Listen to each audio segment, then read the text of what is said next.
Today, for the first time and probably the only time in my life, we are going on a ski plane.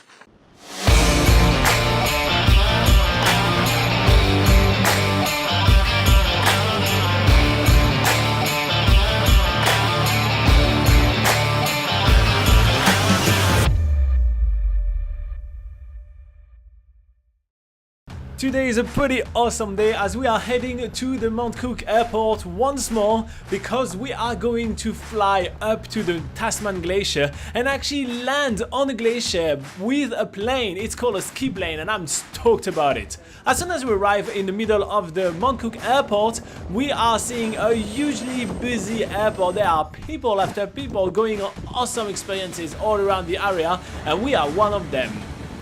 We meet Matt, which is going to be our pilot today, and a bunch of other tour goers that are going to be joining us for this awesome flight. The goal today is to fly all the way up New Zealand's longest glacier and land on top of it in the snowy part, just to see a very different angle of the Tasman Glacier than we saw last time when hiking in and out the beautiful glacier. Check that video out, it was 2 days ago and it was called Mount Cook Glacier Heli Hike. As soon as we take off, we are absolutely amazed by the plane itself first. It is a pretty old dinghy and it's really awesome to see that those old technology actually works very well. I'm really used to those massive airline planes which are beautiful and super technologic, and that reassures me, but this is just a simple soapbox that works with good old physics.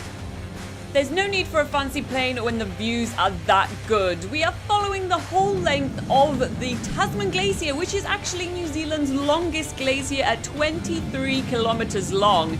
And it's 1 to 2 kilometers wide and God knows how deep.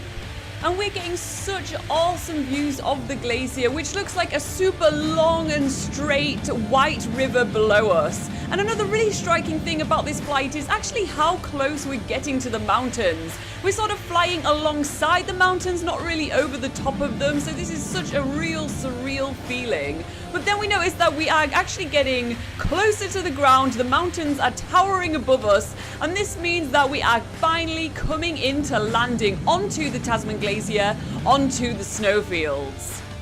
As the propeller is slowing down and the skis are getting closer to the ground, this is the moment we've all been waiting for. Everyone in the plane is glued to the windows watching those skis touch the snow. This is the first and probably the only time in our lives that we are in a ski plane landing on a glacier. In fact, there's not that many places in the world that you can have this experience. But as you can see, we are super stoked that our pilot managed to pull this off. So we are now hopping out of the ski plane and we are stepping onto the Tasman Glacier. The Tasman Glacier is New Zealand's longest glacier. It's also quite a fast moving glacier. It moves at 0.65 meters a day, which is quite fast for a glacier. And there is snow on top of the Tasman Glacier all year round. So this tour is available all year round since the plane can only land on the snow. We got heaps of time. Actually, we got about 20 minutes to explore the glacier, take heaps of pictures, embrace the stunning views, and feel tiny, surrounded by so many gigantic mountains before we head back onto the plane for the journey back to the base. For the flight back, Laura and I have swapped seats, so she gets a front view and I get the view from the side wings, which is pretty awesome.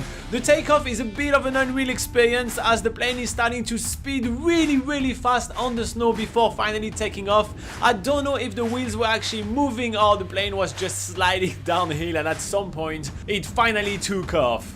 It was really awesome to be able to access such a remote area. There is basically no other way aside from 9 days hike in the snow to arrive into the top of the Tasman Glacier, so we feel super lucky. And the awesome thing about the flight back as well is that we get to see a whole different side of the valley. Our pilot Matt is taking the time to get us really up close to the mountain ridges on both sides of the mountains, and we get really close to a massive ice fall coming down from Mount Cook. It's an impressive sight. I've never seen anything like that, and I did not know we could be flying so close to it. I feel like I could almost just reach out and touch it with my hands if I could open the window. Luckily, Robin doesn't have the right to open a window in this tiny airplane, But once we get to the end of the Tasman Glacier, that is not the end of the stunning views, because at the end of the glacier is where it terminates into the Tasman Glacier Lake. And this lake is an ever-expanding one. It's getting bigger and bigger every year. It's currently around 5 kilometers long.